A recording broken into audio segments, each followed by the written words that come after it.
I'm so excited to announce my next free class coming up on April 16th, 2024, titled 10 Things Everyone with Kidney Stones Needs to Know. Again, this is a free class, so be sure to register to join me live or to get a free recording. Head to kidneystoneclass.com to reserve your spot today. Welcome to the Eat Away Kidney Stones podcast. I'm your host, registered dietitian and kidney stone expert, Melanie Betts. After learning a ton about kidney stones and helping people prevent stones at the University of Chicago, I was fed up with all the terrible advice people were finding online. So I decided to do something about it. The Kidney Dietitian was born. This podcast is for people who want to learn what actually works to prevent kidney stones and still enjoy life, eating, and their favorite foods. Let's dive in.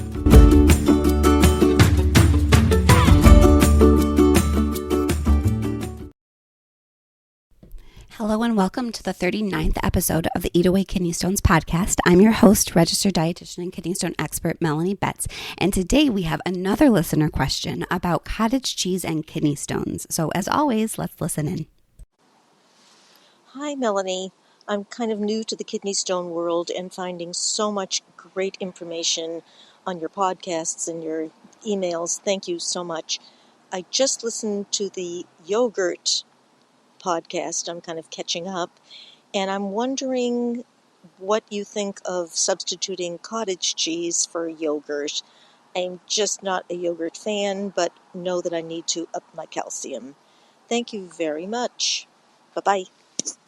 So thank you, Marcia, so much for that wonderful question about cottage cheese. I totally get that not everyone is a yogurt fan, and there just honestly aren't many great dairy choices for kidney. Kidney stones are just dairy choices in general, right? There's kind of like cheese, milk, and yogurt are kind of the basic options. Of course, we can get fancy with kefir and like lots of other things, but that's kind of really what it comes down to. I really wish there was more options, but that's kind of what it is. That being said, keep in mind that there is no single food that you have to eat. There's always other options, always other things that we can make work to make sure that whatever you're doing for stone prevention is something that you enjoy. I think that is so crucial, because whatever you're doing to prevent stones, in theory, should be something that you can do in theory for the rest of your life, right? I know that sounds sort of overwhelming, but that is one of the big reasons why I am so just such an advocate for finding foods that you like, for finding meal patterns and, finding things that you enjoy, that you can make work with your life, because this shouldn't be a punishment. The last thing that I want to do is take someone's joy of eating away. In fact, I want to add joy back to eating, because I find so many people with kidney stones are avoiding these massive lists of usually high oxalate foods that they were told are, quote, bad for stones, and just feel like there's nothing left to eat, and they feel scared to eat and feel like they have to eat these things that they don't want, and that's just no way to live, and it absolutely doesn't have to be this way. And so, Marcia, I just wanted to let you know that you do not have to eat yogurt if you don't want to. Of course, we could talk about fancy ways to make yogurt more palatable. I actually have two whole cookbooks on my website. If you head to thekidneydietitian.org/shop, I have two cookbooks, Stop Kidney Stones from Your Kitchen, which is all about ways to incorporate dairy, including yogurt, into your meal. Because again, I know that there's just not many options for dairy. And so just having milk, yogurt, and cheese, honestly, day after day can get old. And so those cookbooks, the whole purpose of those cookbooks was to utilizing those ingredients in the dish, so you don't just feel like you're drinking milk all day. Like, so for yogurt, for example, making that into a vegetable dip. So then you're having yogurt, obviously, and you're getting that calcium, but you're not feeling like you're just eating yogurt, especially if you don't like yogurt.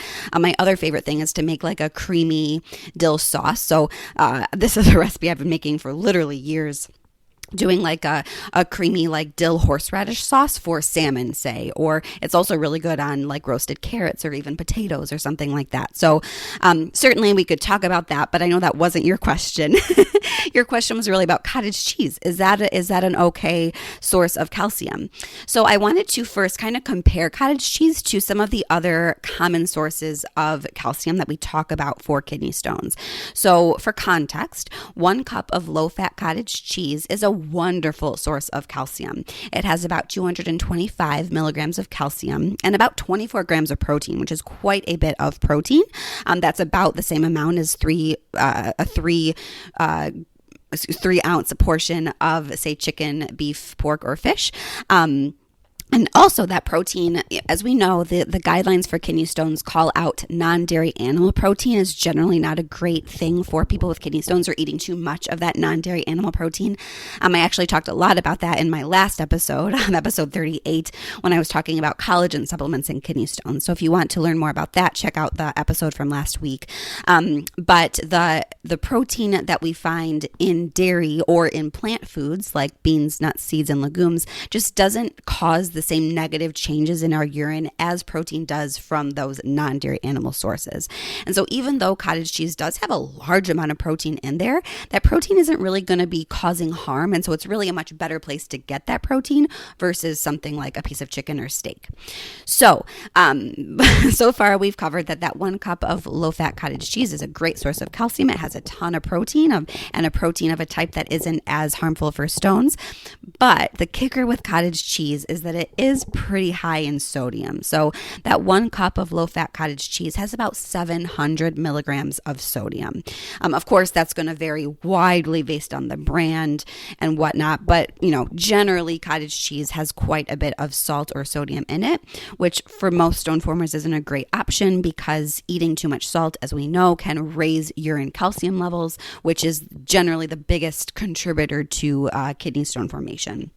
That being said, it is 700 milligrams.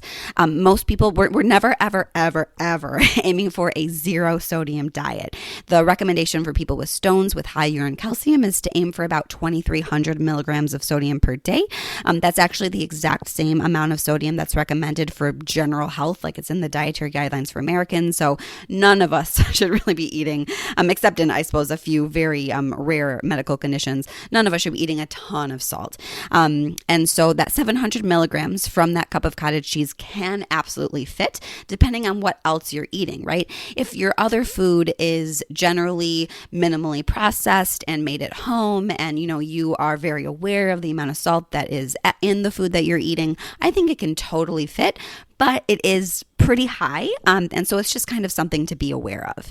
When we compare that cup of cottage cheese to milk or yogurt, you'll see this huge difference in that sodium. So 1 cup of low-fat milk has about 309 milligrams of calcium, so a bit more than that cottage cheese, but still cottage cheese is a great source of calcium.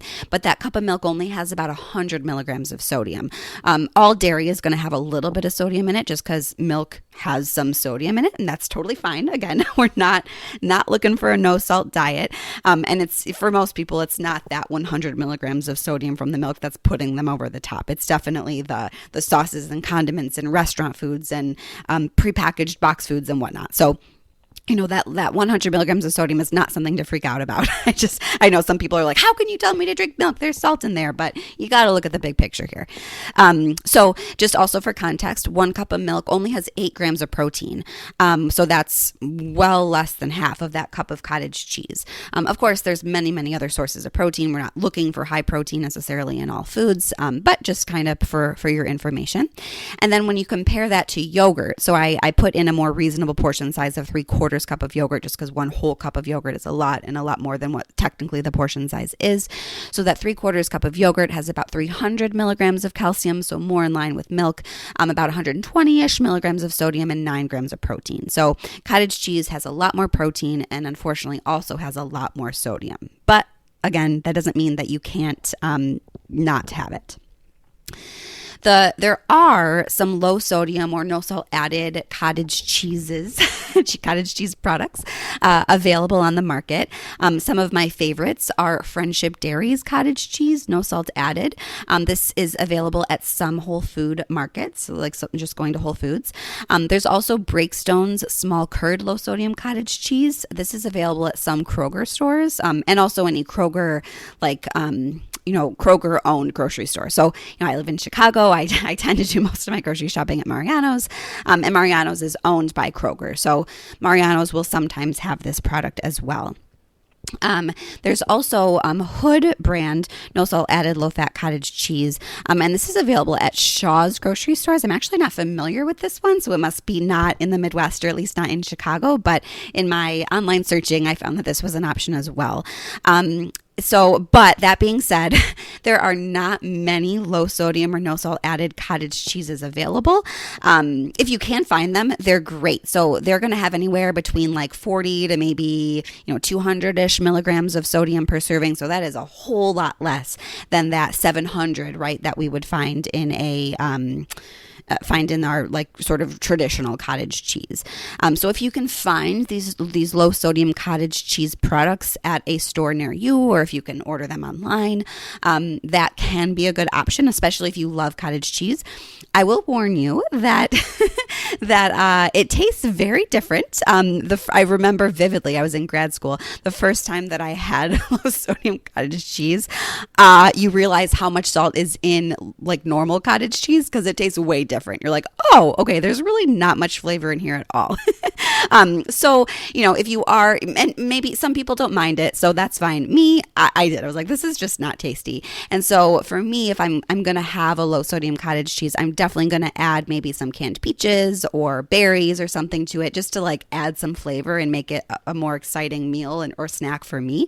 It also can be a really great option to add to things, like using cottage cheese in a lasagna. That's obviously going to have a ton of other ingredients for great flavor, or adding it to a quiche or something like that. That can be another really great use of a low sodium cottage cheese. But just wanted to kind of give you that warning because it does taste very, very different than the traditional cottage cheese.